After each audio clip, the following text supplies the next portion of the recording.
तो क्या हाल है आप सभी की। उम्मीद करते हैं सब अच्छे होंगे, सब बढ़िया होंगे, अपने अपने घर पर मौज काट रहे हैं। तो देखिए, आपको पता है कि जब से मोदी सरकार आई है तो उन्होंने यहाँ पर अपनी जो फॉरेन पॉलिसी है बहुत ज़्यादा चेंज की। और मैं आपको बता दूं कि इंडिया की तरफ से एक नेबरहुड फर्स्ट पॉलिसी भी अपनाई जाती है, जिसमें यहाँ पर ये प्रायोरिटी दी जाती है कि भाई हमारे जितने भी आसपास के जो पड़ोसी देश हैं उनके साथ यहाँ पर जो है ना रिश्ते सुधारे जा सके, चाहे वो कोई भी हो। आप देख सकते हैं नेपाल के साथ, बांग्लादेश के साथ, म्यांमार, श्रीलंका, भूटान, चाइना और भी बहुत सारे देश हैं, तो उनके साथ यहाँ पर रिश्ते सुधारना, इस तरह के लिए यहाँ पर जो है ना नेबरहुड फर्स्ट पॉलिसी लेकर आई थी। लेकिन आपको क्या लगता है कि भारत के जो संबंध है अपने पड़ोसी देशों के साथ वो सही हैं या नहीं है?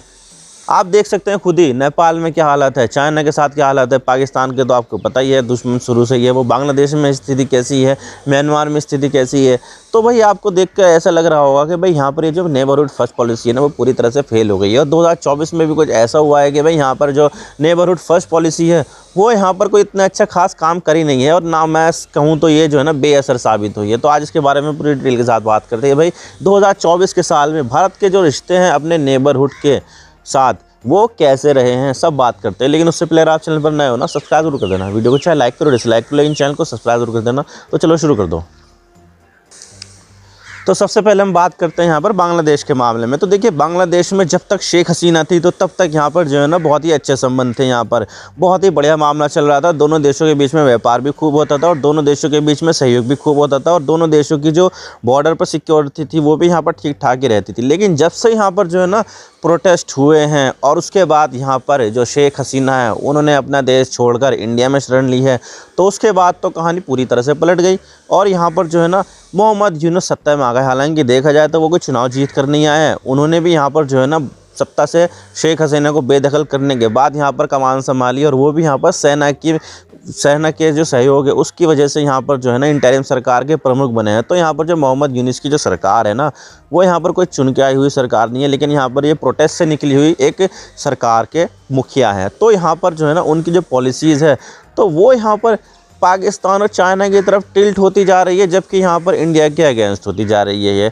अब देखिए, यहाँ पर जो है ना शेख हसीना थी तो यहाँ पर जो है ना वो पाकिस्तान और इंडिया और चाइना तीनों के बीच में यहाँ पर बैलेंस बनाकर चलती थी। लेकिन यहाँ पर जो अब शेख हसीना तो नहीं है, तो यहाँ पर उनके के बाद जो यहाँ पर बने हैं मोहम्मद यूनुस, तो उनके यहाँ पर जो है ना फॉरेन पॉलिसी है वो थोड़ी सी डिफरेंट है, और उन्होंने यहाँ पर जो है ना एंटी इंडिया स्टैंस ले रखा है। और यहाँ पर पाकिस्तान की जो मिलिट्री है और जो यहाँ पर इक्विपमेंट है उनको यहाँ पर अपने देश में अलाउ कर दिया है। तो भाई यहाँ पर जो है ना इन देशों के जो संबंध है वो आपस में बढ़िया हो रहे हैं, और ये यहाँ पर चीज़ जो है ना वो इंडिया के लिए अच्छी नहीं है। क्योंकि अगर हम देखें तो इंडिया का अगर किसी देश के साथ सबसे लंबा बॉर्डर है तो वो देश है बांग्लादेश। चाइना के साथ भी इतना लंबा बॉर्डर नहीं है, पाकिस्तान के साथ भी इतना लंबा बॉर्डर नहीं है, म्यांमार के साथ भी इतना लंबा बॉर्डर नहीं है, लेकिन यहाँ पर सबसे लंबा बॉर्डर है वो है यहाँ पर बांग्लादेश के साथ। और वो भी यहाँ पर जो बॉर्डर है ना बहुत ज़्यादा कटा छटा और जो है ना काफ़ी ज़्यादा टेढ़े मेढ़े टर्न है उसमें।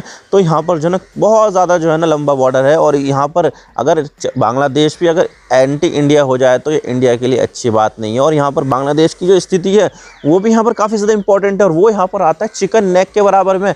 अब देखिए, चिकन नेक जो है ना वो बहुत ही छोटा कॉरिडोर है, और यहाँ पर पूरे के पूरे इंडिया को पूरे rest of north eastern states जो 7 सिस्टर स्टेट्स है उसको यहाँ पर जोड़ता है। तो भाई यहाँ पर अगर कुछ भी बांग्लादेश में होता है तो इसका नेगेटिव इफेक्ट इंडिया के जो चिकन नेक कॉरिडोर है उसके ऊपर आ जाए, क्योंकि चिकन नेक कॉरिडोर के ऊपर यहाँ पर चाइना भी आ गया और नीचे अगर यहाँ पर बांग्लादेश आ गया, तो यहाँ पर दोनों के बीच में यहाँ पर जो चिकन नेक कॉरिडोर है वो यहाँ पर फंस जाएगा। और अगर कभी भी कुछ भी अनफॉर्चुनेट इंसिडेंट होता है या फिर जो है ना चाइना के साथ जो है ना दिक्कतें हो जाती है, इंडिया की युद्ध हो जाता है, तो ऐसे में यहाँ पर चाइना का जो सबसे मजबूत जो है ना प्रहार रहेगा वो होगा चिकन नेक कॉरिडोर को यहाँ पर चौक कर देना। तो ऐसे में यहाँ पर जो है ना बांग्लादेश इस तरह से अगर यहाँ पर एंटी इंडिया हो गया है तो ये इंडिया के लिए अच्छी बात नहीं है, बिल्कुल भी अच्छी बात नहीं है ये। और अगर मैं यहाँ पर नेपाल के बारे में बात करूँ तो नेपाल भी जो है ना यहाँ पर इंडिया और चाइना की जो राइवलरी है उसके बीच में एक बैटल ग्राउंड बन गया है। क्योंकि देखा जाए तो यहाँ पर जो पॉलिटिकल पार्टियाँ हैं वो ज़्यादातर यहाँ पर चाइना को सपोर्ट करने वाली है, और उसमें खुद भी यहाँ पर जो केपी शर्मा ओली की जो पार्टी है उसकी भी नज़दीकियाँ यहाँ पर चाइना से है। और उसका ये फ़लसफ़ा है ये कि जो केपी शर्मा ओली है वो इंडिया के अगेंस्ट रहते हैं, और उन्होंने यहाँ पर इंडिया की टेरिटरी को भी नेपाल की टेरिटरी बताया था, जैसे कि लिपू लेक, काला पानी। तो इस तरह की जो टेरिटरी है उन्होंने यहाँ पर जो है ना अपनी टेरिटरी बताया था नेपाल की, और उन्होंने अपने नोट में भी शामिल कर ली ये सब चीज़ें। तो ये सब चीज़ें देखते हुए यहाँ पर जो है ना, अब जो नेपाल है वो उसमें भी यहाँ पर अनसर्टेनिटी है, और यहाँ पर कुछ कह नहीं सकते कि भाई नेपाल के जो एक्शंस हैं वो यहाँ पर क्या इंडिया के लिए हैं या फिर इंडिया के अगेंस्ट है। भाई ये समझ में नहीं आता, क्योंकि यहाँ पर चाइना का जो पूरा इन्फ्लुएंस यहाँ पर नेपाल की पॉलिटिक्स में है। तो भाई यहाँ पर जो नेपाल है वो यहाँ पर अब इंडिया के लिए इतना ज़्यादा रिलायबल नहीं रह चुका अब।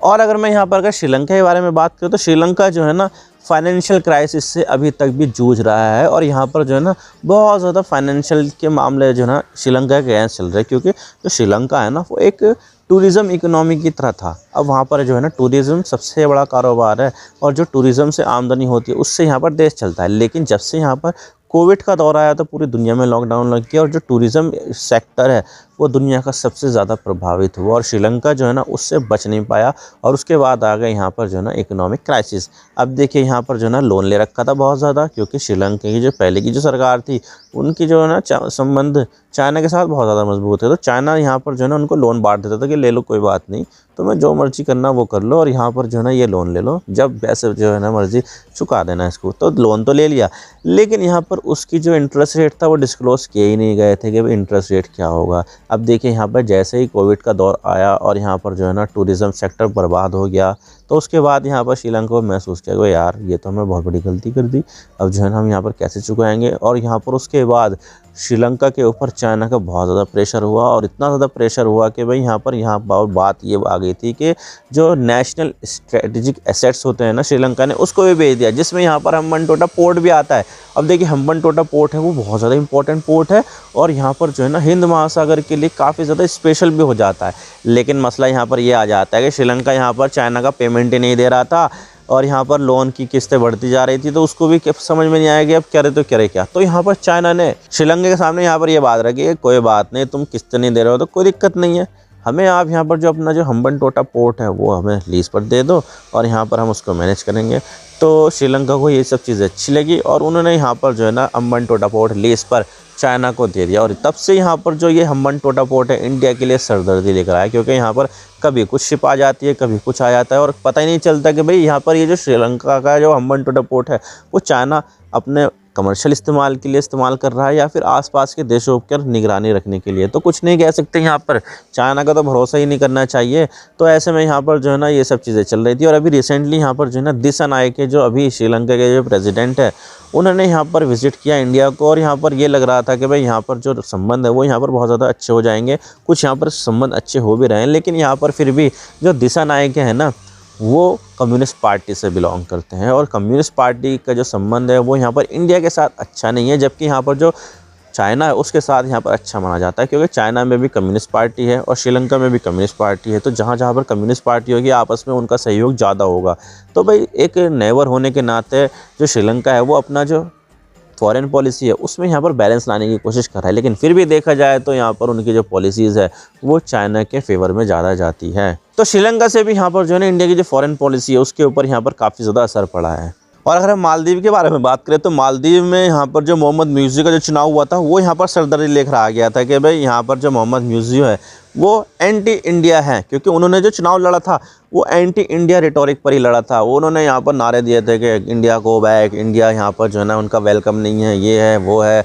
तो इस तरह से उन्होंने चुनाव लड़ा, और सरप्राइजिंगली वो चुनाव जीत भी गए, और वो बन गए यहाँ पर श्रीलंका के मालदीव के राष्ट्रपति। अब देखिए मालदीव के राष्ट्रपति बने तो यहाँ पर जो है ना ऐसा कुछ उन्होंने खास किया नहीं था, लेकिन यहाँ पर जब मोदी साहब की जो विजिट थी ना लक्षद्वीप पे उसके बाद यहाँ पर जो है ना संबंध थोड़े से बिगड़ गए, क्योंकि मालदीव के जो कैबिनेट थे उनके कुछ मंत्रियों ने यहाँ पर उसके खिलाफ टिप्पणी कर दी, जिसकी वजह से यहाँ पर जो है ना माहौल गर्मा गया इंडिया में। और यहाँ पर मालदीव में अगर किसी देश के टूरिस्ट सबसे ज़्यादा जाते हैं तो इंडिया से ही जाते हैं, तो उसके बाद यहाँ पर बायकॉट मालदीव ये सब ट्रेंड होने लगा। तो इससे यहाँ पर जो है ना बहुत ज़्यादा प्रॉब्लम होने लगी मालदीव को, और उसके बाद यहाँ पर जो है ना उनको भी समझ में आ गया कि ये जो चीज़ें हुई है वो सही नहीं हुई। तो उसके बाद मालदीव की सरकार ने उन तीनों मंत्रियों को ही यहाँ पर जो है ना अपने पद से हटा दिया, और उसके बाद यहाँ पर जो संबंध है इंडिया के साथ वो अच्छे शुरू कर दिए। और अक्टूबर में यहाँ पर मोहम्मद म्यूज़ी इंडिया भी आए थे, तो उनके यहाँ पर ऐसा संकेत है कि अब जो संबंध है इंडिया और मालदीव के वो यहाँ पर वापस से पटरी पर आ रहे हैं, और दोनों देशों के बीच में संबंध मजबूत हो रहे हैं। और यहाँ पर जो इंडिया है ना मालदीव का काफ़ी बड़ा सप्लायर भी है और सपोर्टर भी है, और यहाँ पर ज़रूरत पड़ने पर जो इंडिया है वो मालदीव की मदद भी करते रहता है, चाहे वो डिसैलिनेशन के प्लांट में हो या फिर जो है ना कुछ इमरजेंसी में हो या फिर मेडिकल ट्रीटमेंट के वगैरह हो, तो यहाँ पर काफ़ी ज़्यादा मदद भी करता है। तो ये सब चीज़ें हैं और यहाँ पर इन मालदीव के साथ जो संबंध एक तरफ से बिगड़ गए थे बहुत ज़्यादा, उसमें यहाँ पर अब काफ़ी ज़्यादा सुधार भी आया है। तो अब बात करते हैं म्यांमार के बारे में। म्यांमार का भी जो बॉर्डर है ना वो इंडिया से काफ़ी ज़्यादा लगता है। तो यहाँ पर जो म्यांमार है उसमें देखा जाए तो लोकतंत्र नाम की तो कोई चीज़ है ही नहीं, क्योंकि यहाँ पर जो केंद्र सरकार में काबिज है वो है यहाँ पर उसकी मिलिट्री जुनता बोलते हैं उसको। तो जुनता की यहाँ पर सरकार चलती है और उसने यहाँ पर जो है ना पूरे देश में सिविल वॉर छेड़ रखी है। अपने ही देश के लोगों के ऊपर बम बरसा रहे हैं, उनकी जो एयरफोर्स होती है बम बरसा के चली जाती है, लेकिन फिर भी यहाँ पर जो जुनता की जो सरकार है ना वो लगातार कम होती जा रही है। म्यांमार के एक बड़े हिस्से पर जो विद्रोही है उन्होंने कब्जा कर लिया है और यहाँ पर जो बांग्लादेश के साथ जो लगता हुआ बॉर्डर है ना म्यांमार का, वहाँ पर भी जो है ना विद्रोहियों का कब्जा हो चुका है। उसको अराकान बोलते हैं, अराकान वहाँ पर जो राज्य है वो है। तो वहाँ पर जो है ना लगातार विद्रोही मजबूत होते जा रहे हैं और यहाँ पर जो म्यांमार की जुनता है, म्यांमार की जो ऑफिशियल मिलिट्री है, उसकी पकड़ धीरे धीरे यहाँ पर लगातार कमज़ोर होती जा रही है। तो यहाँ पर इंडिया को समझ में नहीं आ रहा है हम बात करें तो किससे करें, क्योंकि यहाँ पर जो जुनता है वो लगातार कमज़ोर होता जा रहा है। लेकिन यहाँ पर जो है ना अगर हमने जुनता की मदद करी तो वो विद्रोही लोग यहाँ पर इंडिया के अगेंस्ट हो जाएंगे, लेकिन अगर हमने यहाँ पर विद्रोहियों की मदद करी तो यहाँ पर जो जुनता है वो हमारा इंडिया के अगेंस्ट हो। तो अभी समझ में बात तो यहाँ पर नहीं आ रहा है। तो इसीलिए भारत ने यहाँ पर जो है ना वेट एंड वॉच की पॉलिसी अपना ली। तो यहाँ पर देख लेते हैं कि मसला क्या निकल कर आता है, कौन यहाँ पर जो है ना विजेता बनकर उभरता है। तो उसके साथ यहाँ पर इंडिया बातचीत करेगा। तो भाई यहाँ पर म्यांमार के मामले में भारत वेट एंड वॉच की नीति अपना रहा है। और अगर हम यहाँ पर बात करें पाकिस्तान और इंडिया के संबंध की, तो देखिए ये हमेशा से राइवल कंट्री रहे हैं और यहाँ पर जो है ना अभी भी जो है ना दोनों देशों के बीच में कोई भी बातचीत यहाँ पर नहीं है। हालांकि बैकडोर में बातचीत होती रहेगी, जो इसके बारे में सामने जानकारी आती नहीं है। लेकिन यहाँ पर जो है ना हम देखें तो इंडिया और पाकिस्तान के जो संबंध है वो यहाँ पर हमेशा से ही बिटर रहे हैं, कड़वे रहे हैं और अभी भी यहाँ पर कड़वे ही हैं। और यहाँ पर चैम्पियंस ट्रॉफी के मामले में भी ऐसे ही था कि यहाँ पर जो चैम्पियंस ट्रॉफी का जो पूरा आयोजन था वो यहाँ पर पाकिस्तान को मिला हुआ था 2025 की चैम्पियंस ट्रॉफी का। तो यहाँ पर इंडिया को वहाँ पर जो है ना जाना था और वहाँ पर क्रिकेट खेलना था, लेकिन यहाँ पर इंडिया ने सीधा सीधा मना कर दिया हम यहाँ पर पाकिस्तान नहीं जाएंगे, सुरक्षा का खतरा है, यहाँ पर बहुत ज़्यादा हथियारों के भी जो है ना चीज़ें चलती है, यहाँ पर कहीं पे भी बम ब्लास्ट हो जाते हैं, कहीं पे भी आतंकवादी हमले हो जाते हैं, तो हमें यहाँ पर अपनी सुरक्षा चिंती है और यहाँ पर हम पाकिस्तान नहीं जाएंगे। तो यहाँ पर बहुत ज़्यादा लंबा मामला चला है। यहाँ पर पता नहीं चल रहा था कि भाई ICC का निर्णय यहाँ पर क्या होगा, क्या यहाँ पर जो ICC है वो इंडिया के खिलाफ जो है ना एक्शन लेगा या फिर जो है ना कुछ और यहाँ पर तरीका निकालेगा। तो यहाँ पर और तरीका निकाल दिया है और वो यहाँ पर निकाला है कि इंडिया के जितने भी मैच होंगे वो होंगे यहाँ पर किसी तटस्थ स्थान पर। वो तटस्थ स्थान है यहाँ पर दुबई। तो दुबई में यहाँ पर या शारजाह में यहाँ पर जो है ना क्रिकेट मैच का आयोजन हो जाएगा, जहाँ पर भी इंडिया खेलेगी। तो यहाँ पर इंडिया के लिए स्पेशल जो है ना अरेंजमेंट किया गया है। तो देख सकते हैं आपकी किस तरह से यहाँ पर चीज़ें चल रही है।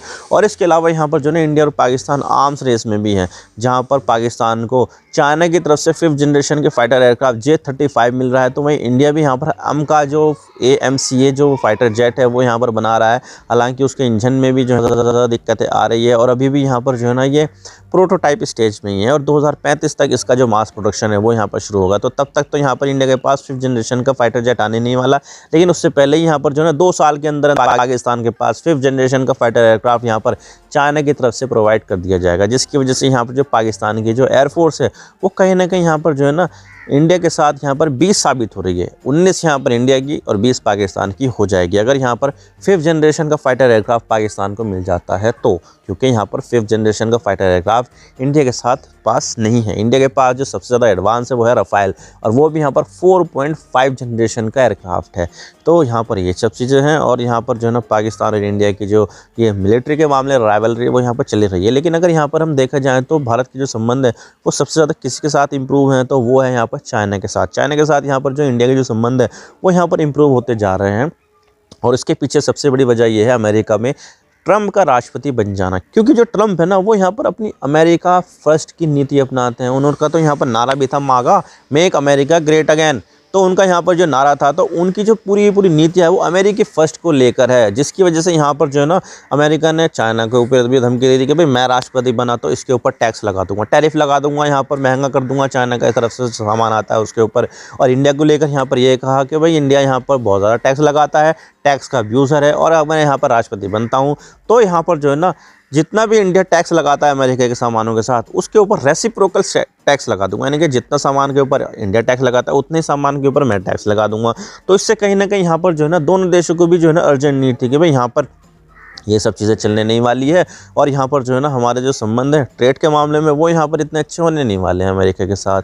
तो क्यों ना हम यहाँ पर जो जितने भी ये सब चीज़ें थी उसको भुलाकर हम ये दोस्ती का हाथ बढ़ाएं और अपने जो संबंध है वो यहाँ पर सही करें, और ताकि यहाँ पर जो है ना हम आपस में भी ट्रेड कर पाए। तो ये सब चीज़ें देखते हुए जो इंडिया है वो यहाँ पर चाइना के साथ अच्छे संबंध कर रहा है, और चाइना भी यहाँ पर इंडिया के साथ अपने अच्छे संबंध कर रहा है। हालांकि देखा जाए तो बॉर्डर पर अभी भी आर्मी तैनात है, और पता नहीं यहाँ पर जो है ना कभी भी कुछ भी हो सकता है। तो यहाँ पर चाइना का हम भरोसा नहीं कर सकते, लेकिन जो यहाँ पर जो अर्जेंट नीड है उसके हिसाब से भारत की जो विदेश नीति है वो यहाँ पर चाइना के साथ चल रही है। अब देखने वाली बात होगी आगे क्या होता है। लेकिन यहाँ पर मैं बता देता हूँ कि जो नेबरहुड फर्स्ट की जो पॉलिसी है ना वो यहाँ पर जो है ना काफ़ी हद तक फेल ही पॉलिसी मान सकते हैं आप, क्योंकि संबंध तो यहाँ पर किसी भी देश के साथ अच्छे नहीं है यहाँ पर। तो हम यहाँ पर कैसे नेबरहुड फर्स्ट पॉलिसी को यहाँ पर सक्सेस कह सकते हैं? बिल्कुल भी सक्सेस नहीं है ये। तो यहाँ पर ये सब चीज़ें, आई होप आपको सारी बातें समझ में आ गई होगी। वीडियो थोड़ा सा भी पसंद आए लाइक जरूर कर देना, और चैनल पर नए हो तो चैनल को सब्सक्राइब जरूर कर देना। आपके एक सब्सक्रिप्शन से हमें आगे कंटेंट बनाने की मोटिवेशन मिलती है। Thank you for watching, I really appreciate your time. God bless you all. Now signing off.